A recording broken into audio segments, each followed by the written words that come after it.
Você sabe como Deus usou o profeta Ageu e Zacarias para realizar um grande avivamento? Você sabia que o ministério profético é uma prova da manifestação de Deus?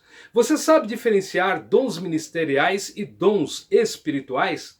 Você saberá nesta videoaula, assista até o final. A graça e a paz de Deus, nosso Senhor Jesus Cristo, esteja com você e toda a sua família. Muito obrigado pela sua companhia aqui no canal Rádio Evangélica Galileia. Estamos estudando a lição bíblica, Os Princípios Divinos em Tempos de Crise, autoria do pastor Eurico Bergstein. A lição de hoje é de número 5. Zorobabel recomeça a reconstrução do templo.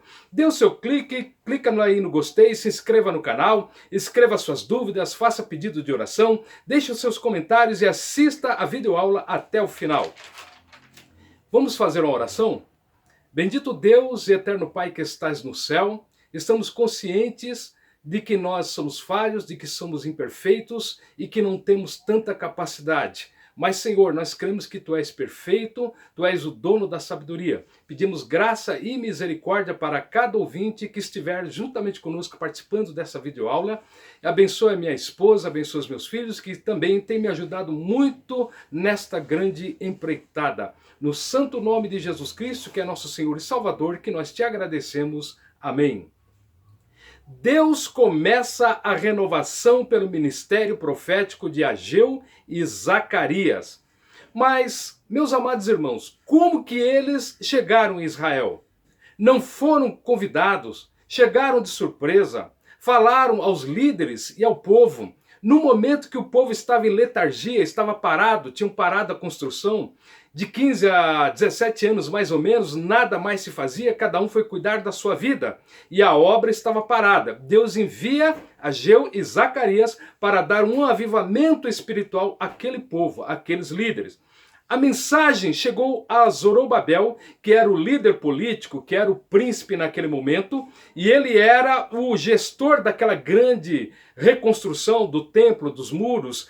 Também chegou a Esdras, ou Josué, que era o sumo sacerdote naquele momento, e Deus usa aqueles dois profetas para falarem com aqueles dois líderes. Veja só, a mensagem a Zorobabel, o líder político.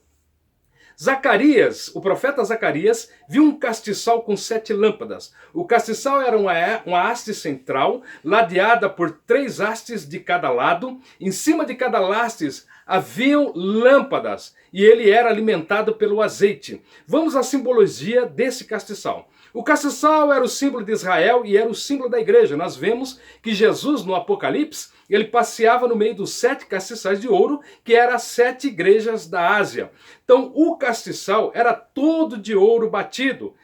O ouro simboliza a divindade, o ouro simboliza Deus. E ela também era uma peça única, ela não tinha encaixe, ela não era parafusada, mas ela era fundida de uma vez só. Isso simboliza a unidade da igreja. O castiçal, ele iluminava o tabernáculo e depois ele passou a iluminar o templo. E isso simboliza para nós de que a igreja é a luz do mundo, cada crente é a luz do mundo.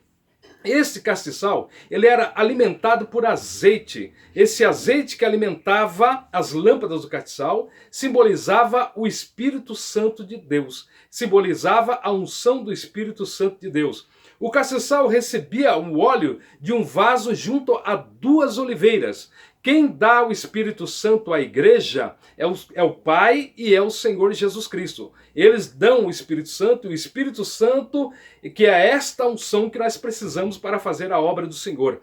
A mensagem a Zorobabel foi: os montes seriam como campina. Isso quer dizer que os problemas, as dificuldades se apequenariam. As lutas, as provas, tudo aquilo que estava em impedimento seria tirado pela unção que Deus daria, pelo avivamento que Deus daria. Então Zorobabel usou as suas próprias forças. Zorobabel já estava cansado, não tinha mais autoridade, e Zacarias leva a mensagem dizendo para ele: não é por força nem por violência, mas é pelo meu Espírito. É pelo Espírito Santo de Deus que nós fazemos a obra de Deus. Zorobabel terminaria a obra, aquela obra seria concluída. O azeite, ele é o símbolo do Espírito Santo. A igreja vence pela unção do Espírito Santo. Não devemos confiar em nossas próprias forças, em nossa capacidade, na nossa razão, mas nós devemos confiar na unção do Espírito Santo, na direção do Espírito Santo, na governança do Espírito Santo, na direção do Espírito Santo para realizar a obra de Deus. O trabalho espiritual, ele é feito na unção do Espírito Santo. Se você for na sua própria força, você se cansará. Se você for pela sua razão, você errará. E se você der vazão à sua emoção, você também terá problemas. Então, a solução para você realizar uma grande obra de Deus é pela unção do Espírito Santo de Deus. Busque esta unção na sua vida. Além do mais, a mensagem também chegou a Josué. Josué era o sumo sacerdote. Josué, ou Jesua, ou Joshua, era o sumo sacerdote Esdras. Então essa também chegou uma mensagem para ele. Estava com as vestes sujas diante do anjo. As suas vestes espirituais estavam manchadas e o diabo, que é o caluniador, o estava acusando. Vestes espirituais sujas, manchadas, é o símbolo de falha, de pecado espiritual. Então ele tinha cometido alguma coisa que a Bíblia não revela, mas as suas vestiduras espirituais estavam manchadas e o diabo viu. Se as suas vestes espirituais estiverem manchadas, Deus está vendo e o diabo também está vendo. Então nós temos que lavar as nossas vestes espirituais no sangue de Jesus. Nós temos que lavar na água do Espírito Santo para que nós possamos estar diante da posição e realizar a obra do Senhor. Esdras recebeu uma mensagem de perdão e de restauração. Se nós estivermos em falhas diante de Deus, o caminho é arrependimento e perdão. Se nós estivermos errados diante de Deus, nós temos que buscar o arrependimento espiritual, a restauração espiritual e o perdão de Deus. Nunca acumular pecado sobre o pecado, porque senão nós nos afundaremos na ribanceira do pecado. Então nós, quando estamos errados, nós temos que se voltar para Deus e reconhecer as nossas falhas. E ele recebeu uma mensagem de perdão e restauração, recebeu vestes espirituais novas. Então, aquelas vestes sujas foram trocadas, recebeu vestes espirituais novas e a sua vida de santidade foi restaurada. Ele recebeu santificação da parte de Deus. É o Espírito Santo que nos santifica. É a palavra de Deus que nos santifica. E ele recebeu também uma mitra nova sobre a sua cabeça. Aquela mitra que os sacerdotes tinham na sua cabeça, e abaixo tinha uma lâmina de ouro escrito Santidade ao Senhor. Aquilo queria dizer autoridade espiritual. Como Josué estava com as suas vestes espirituais manchadas, o caluniador o acusava e ele tinha perdido a autoridade diante do povo, foi necessário que Deus desse uma mitra nova a ele, restaurasse a sua autoridade espiritual para que ele começasse a obra de Deus. Então a unção do Espírito Santo, ele renova a santidade do crente e da igreja. A unção do Espírito Santo, ele renova as nossas vestiduras espirituais, lava as nossas vestiduras espirituais, troca as nossas vestes espirituais para nós podermos fazer a obra do Senhor. A unção do Espírito Santo, ele restaura a nossa vida espiritual, ele restaura a nossa posição espiritual, ele restaura a nossa autoridade espiritual. Você está precisando de santidade, você está precisando de perdão, você está precisando de restauração, você está precisando de autoridade espiritual, busca na unção do Espírito de Deus, orando, louvando, se humilhando, e o Senhor encherá o teu vaso de azeite novamente. Além do mais, o povo também recebeu uma mensagem. O povo que estava parado, o povo que foi atrás da prosperidade, o povo que foi cuidar das suas próprias casas, o povo que achou que Deus não estava mais naquele negócio, também recebeu uma mensagem. A primeira item da mensagem seria: sofriam por abandonar a casa do Senhor. Eles pararam de trabalhar na obra, eles pararam de investir na obra, eles pararam de dizimar na obra e foram cuidar dos seus afazeres. Segundo, eles deixaram a obra de Deus em busca de prosperidade. Deus, ele diz por intermédio de Ageu, que meu é o ouro e minha é a prata. Então Deus estava chamando eles a atenção, que eles estavam preocupados com o seu próprio umbigo, que eles estavam preocupados com a sua própria vida. Deus não estava se agradando daquilo. O profeta Ageu os motiva a voltar à obra de Deus, a voltar à ativa, a voltar a realizar a obra do Senhor. Era muito importante que aquele templo estivesse reconstruído. Você que parou, é hora de você voltar para a obra do Senhor. Você que parou de orar, parou de louvar, parou de agir na obra do Senhor, parou com as suas ações espirituais, parou de evangelizar, o Senhor quer te dizer que você deve buscar perdão, graça, misericórdia, restauração, unção de Deus e voltar a fazer a obra do Senhor, porque a obra não parou e você também não pode parar. Além do mais, qual foi o resultado da mensagem profética? Esta mensagem que veio a Zorobabel para restaurar as forças espirituais. Esta mensagem que veio a Esdras para que ele recebesse santidade. Esta mensagem que veio ao povo para pararem com aquela letargia espiritual e para que eles voltassem a fazer a obra do Senhor, ela teve um resultado, ela teve uma consequência. Qual foi esse resultado? Primeiro, o poder de Deus renovou a todos. Todo Israel foi renovado. Todo Israel foi impactado. Todo Israel recebeu a mensagem dos dois profetas. Somos renovados pelo poder da palavra de Deus. É a mensagem, é a palavra de Deus que nos renova, que nos fortalece, que nos alimenta, que nos dá graça e que nos aviva.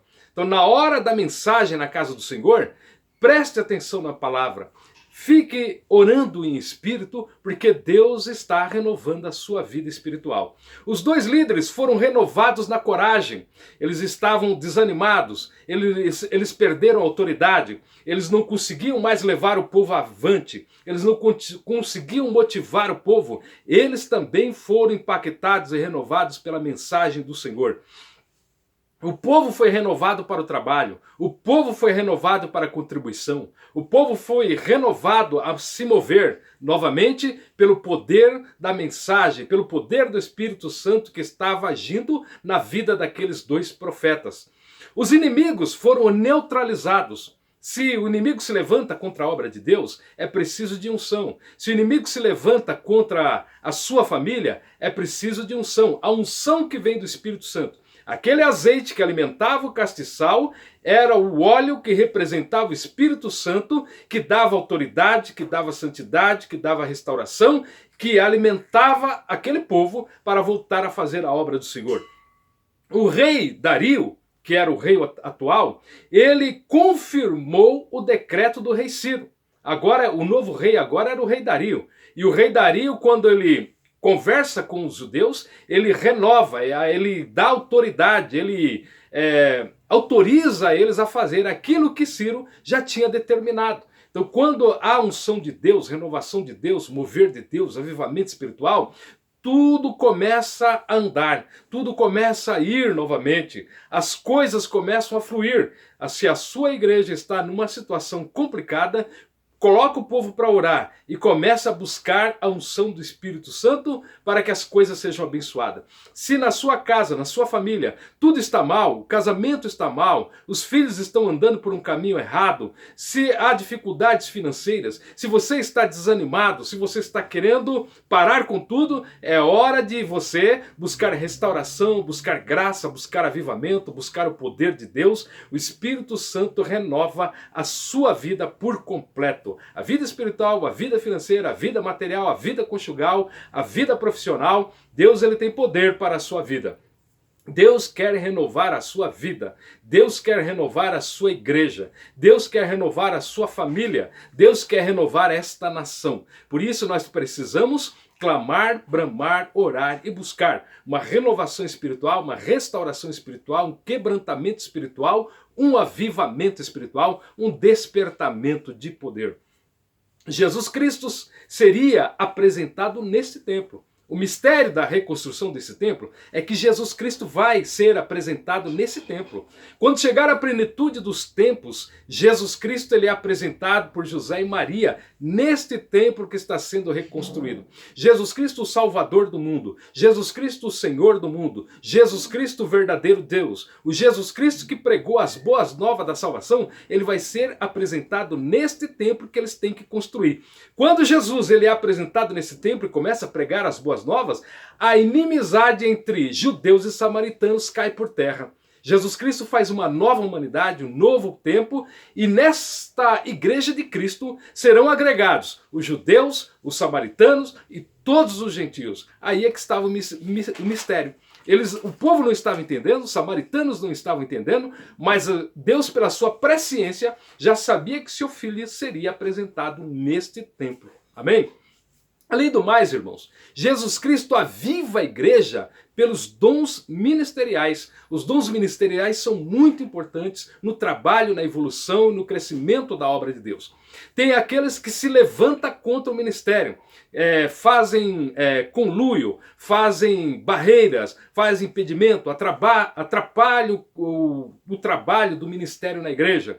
Tem aqueles que zombam do ministério, brincam com a nomenclatura do ministério, brincam com a palavra pastor, reverendo, apóstolo, e fazem algazarras, chocarrices, e isto é errado, e eu vou te explicar por quê.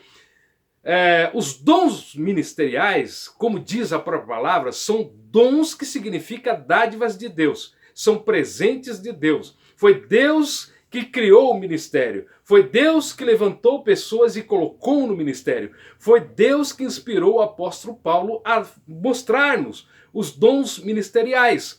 Então, assim nós temos o apóstolo, que significa enviado, embaixador e missionário. Nós temos também o evangelista, que são ganhadores de almas, plantadores de igrejas. Também temos os presbíteros, os bispos, os anciãos, que são organizadores da igreja, administradores da igreja, que são apacentadores do rebanho do Senhor.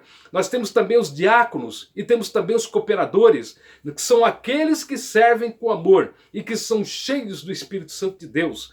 E também temos o pastor, que no Antigo Testamento era o rei, o sacerdote, o profeta, o juiz. A nação de Israel era considerada como um rebanho de ovelhas. E quem dirigia essa nação, que era o rei, sacerdote, profeta e juiz, eles eram os pastores de Israel. No Novo Testamento, é todo aquele que está à frente da igreja, é todo aquele que está dirigindo a igreja. Nós temos o sumo pastor, que é Jesus Cristo, e nós temos os pastores que fazem a obra de Deus. Todo aquele que estiver dirigindo a igreja, ele é aquele que está dirigindo o rebanho de ovelhas. Então ele é o pastor da igreja. Além do mais, meus amados irmãos, Jesus Cristo aviva a igreja usando os crentes pelos dons espirituais. Os dons espirituais são ferramentas que Deus deu para o trabalho na igreja.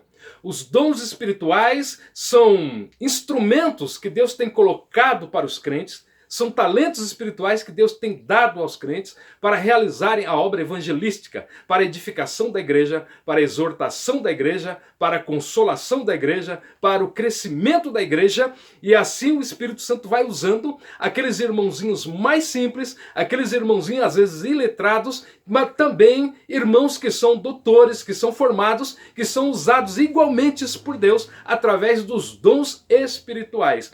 E assim nós temos os cessacionistas, que não acreditam na continuidade dos dons espirituais. Eles são nossos irmãos, não temos nada contra eles, eles também são a bênção de Deus, também são usados por Deus. Mas eles não creem na continuidade dos dons espirituais. Eles dizem que os dons espirituais pararam quando morreu o último apóstolo, que foi o apóstolo João. Então não havia mais necessidade. Mas a Bíblia não confirma esta teoria. Eles dizem também que os dons ministeriais cessaram cerca de 300 anos depois de Cristo, quando o cânon sagrado foi fechado. Quer dizer, quando toda a Bíblia quando a Bíblia foi completada. Então não há mais necessidade dos dons espirituais. Mas a Bíblia também não confirma isso. Então não há autoridade bíblica que possa dizer que cessou os dons espirituais. E eles também citam Mateus capítulo 7, versículo 21 ao 23. Eles citam muito Mateus capítulo 7, do versículo 21 até o versículo 23, e eu vou ler para você entender. Nem todo que diz Senhor, Senhor entrará no reino dos céus, mas aquele que faz a vontade de meu Pai que está nos céus. Muitos me dirão naquele dia, Senhor, Senhor, não profetizamos nós em teu nome? Em teu nome não expulsamos demônios? Em teu nome não fizemos muitas maravilhas? Então lhes direi abertamente, nunca vos conheci, apartai-vos de mim, vós que praticais a iniquidade. Aqui a palavra do Senhor está falando daqueles que estão envolvidos com a obra, mas não têm o novo nascimento e não estão na palavra do Senhor e não têm os frutos do Espírito. Acerca dessas pessoas que estão fazendo a obra do Senhor fraudulosamente, que esta palavra está falando. Mas, em contrapartida, eles deveriam ler também 2 Pedro, capítulo 2 e versículo 1. 2 Pedro, capítulo 2, versículo 1, eu vou ler para você. E também houve entre o povo falsos profetas, como entre vós haverá também falsos doutores, que introduzirão encobertamente heresias de perdição e negarão o Senhor que o resgatou, trazendo sobre si mesmos repentina perdição. E muitos seguirão as suas dissoluções, pelos quais será blasfemado o caminho da verdade. Então, tanto profetas como doutores e mestres, porque aqueles que são cessacionistas, que não creem na continuidade dos dons espirituais, eles se dizem mestres da palavra, doutores da palavra e doutores em divindade, teólogos renomados, que não acreditam. Mas tantos os doutores, tantos os mestres, estão incluídos também a ser classificados como aqueles que poderão ir para o inferno se fizerem a obra do Senhor fraudulosamente. E mais um versículo eu vou te mostrar, 2 Timóteo 4 e 3. 2 Timóteo, capítulo 4 e versículo 3. Diz assim a palavra do Senhor: porque virá tempo em que não sofrerão a sã doutrina, mas tendo comichão nos ouvidos, amontoarão para si doutores, conforme as suas próprias concupiscências, e desviarão os ouvidos da verdade, voltando às fábulas. Então, tantos aqueles que têm muito conhecimento espiritual, como aquele crente que é simplesinho, como aqueles que não creem nos dons espirituais, no batismo, no Espírito Santo, como aqueles que são doutores da palavra, mestres da palavra, estudiosos da palavra, não podem fazer a obra do Senhor fraudulosamente. Tem que fazer a palavra do Senhor com graça, com verdade, debaixo da misericórdia, não unção do Espírito Santo e conforme a orientação do Senhor Jesus Cristo. Qualquer um que fizer a obra fraudulentamente pagarão um amargo preço no final. Meus amados irmãos, e acerca dos dons, nós podemos aprender com o apóstolo Paulo em 1 Coríntios, capítulo 12, do versículo 1 ao 31, e também em 1 Coríntios, do capítulo 14, do versículo 1 ao versículo 40. O apóstolo Paulo, que era um apóstolo que ele tinha, podemos se dizer, todos os dons ministeriais e dons espirituais também. E ele organiza os dons espirituais, ele ensina os dons espirituais, ele orienta a igreja como usar os dons espirituais. As epístolas a 1 Coríntios é para a igreja de todo mundo. É uma carta, uma epístola doutrinária que ela serve para a igreja de hoje, para a igreja de todos os tempos. E ali o apóstolo Paulo orienta, ensina, ele edifica a igreja ensinando como usar os dons espirituais. E ali eu vou dar um resumo para você de alguns dons espirituais. Nós temos dons de revelação, nós temos os dons de poder e nós temos os dons de elocução. Primeiro, os dons de revelação, palavra da sabedoria, capacidade divina sobrenatural para tomadas de decisões sábias em situações extremas e difíceis que acontecem na igreja, que acontecem nas famílias, que acontecem com as pessoas. Nós temos também a palavra do conhecimento, que pela iluminação do Espírito Santo de Deus, são descobertos os mistérios de Deus, né? As coisas que estão encobertas para alguns, o Espírito Santo revela para aqueles que têm a palavra do conhecimento. A Bíblia também fala sobre discernimento dos espíritos, que é a capacidade sobrenatural dada por Deus para saber a origem das manifestações espirituais. Temos que buscar o discernimento de espíritos, que é um dom espiritual, sobrenatural. Pela palavra você consegue saber, pela experiência na obra do Senhor você consegue saber, mas tem coisas que é necessário a intervenção do Espírito Santo para que se saiba se aquela manifestação, se aquilo que está acontecendo na obra do Senhor, se aquilo que está acontecendo no ambiente onde você está, na família, se aquilo provém de Deus ou não, ou se aquilo é maligno. Então são os dons de discernimento de espírito. Mas temos também os dons de poder, Em primeiro lugar, nós temos o dom da fé, né? Capacidade dada pelo Espírito Santo para realizar coisas além da esfera natural. Nós não estamos falando da fé salvífica, né? Salvífica, aquela fé para a salvação. Nós não estamos falando da fé que todos os crentes, quando aceitam Jesus Cristo como Salvador, têm para realizar a obra do Senhor, para pregar, para orar. Não. O dom da fé é um dom sobrenatural, que as pessoas realizam coisas impensáveis, coisas extraordinárias, né? Como aqueles profetas do Velho e do Novo Testamento eram usados tremendamente por Deus.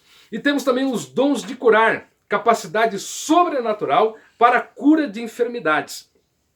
Muitos crentes têm autoridade para orar a enfermidade ser repreendida e o doente ser curado. Mas aquele que tem o dom sobrenatural do Espírito Santo de Deus, ele realiza curas divinas de uma maneira tremenda.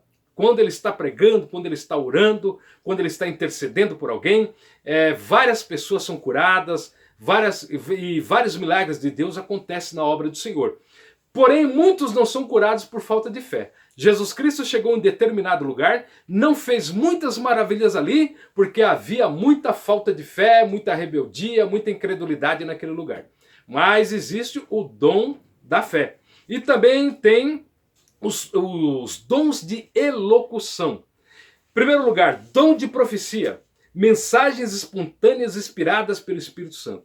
O Espírito Santo inspira aquele vaso, aquela pessoa, para que ele pregue pela unção do Espírito Santo de Deus, ou que ele aconselhe pela unção do Espírito Santo de Deus, ou que ele exorte pela unção do Espírito Santo de Deus. É uma unção sobrenatural que aquele que tem o dom de profecia, ele prega a palavra do Senhor. É diferente do dons ministerial de profeta, dom ministerial de profeta. É aquele que, este dom ministerial de profeta tem no pastor, tem no presbítero, tem no ancião, tem neles. Eles que pregam a palavra de Deus, é uma mensagem profética dentro da palavra de Deus para consolar, exortar e edificar a igreja. E tem os dons de profecias, que é uma unção sobrenatural que todo crente pode receber se ele orar, se ele buscar, se ele jejuar, e ele vai ser usado pelo Espírito Santo para entregar uma mensagem espontânea para alguma pessoa. Também temos a variedade de línguas, habilidade espiritual para falar em línguas que o próprio falante não conhece, para orar e para louvar. A palavra do Senhor diz que aquele que fala em línguas estranhas, ele edifica-se a si mesmo. E também nós temos os dons de interpretação das línguas espirituais, das línguas estranhas, que é uma capacidade de interpretação sobrenatural às línguas estranhas. Então, aquele que está falando em línguas estranhas, de uma forma sobrenatural, está sendo edificado. Se houver uma mensagem para a igreja ali, uma outra pessoa que tem o dom de interpretação das línguas, ele recebe pelo Espírito Santo de Deus e ele entende o que aquele está falando e ele entrega para a igreja. São várias formas do Espírito Santo trabalhar na obra do Senhor. Então Deus, ele quer te usar, Deus quer te abençoar, Deus quer abençoar a igreja, abençoar a sua família. Deus, ele quer salvar muitas almas, Deus, ele quer que a sua obra seja edificada. Então por isso nós precisamos da unção do Espírito de Deus. Nós precisamos do batismo no Espírito Santo. Nós precisamos dos dons ministeriais e nós precisamos dos dons espirituais, que é para toda a igreja, que é para todos os crentes. Deus, ele tem uma unção para a sua vida. É só você buscar, você clamar, você orar e você receberá. Glória a Deus por terminarmos mais uma videoaula. Muito obrigado pela sua companhia. Deus te abençoe por ficar até o final. Nos ajude clicando no gostei, se inscreva no canal, compartilhe nas suas redes sociais. Muito obrigado por você que já está nos acompanhando. Muito obrigado por você que já se inscreveu. Muito obrigado por você que está sempre nos ajudando com o seu clique no gostei. E a próxima lição é a de número 6. Neemias reconstrói os muros de Jerusalém. Fala de crescimento espiritual, fala do avivamento da igreja, fala do avanço da igreja. Não perca essa lição porque ela vai ser uma bênção para a sua vida. E até a próxima, se Deus quiser.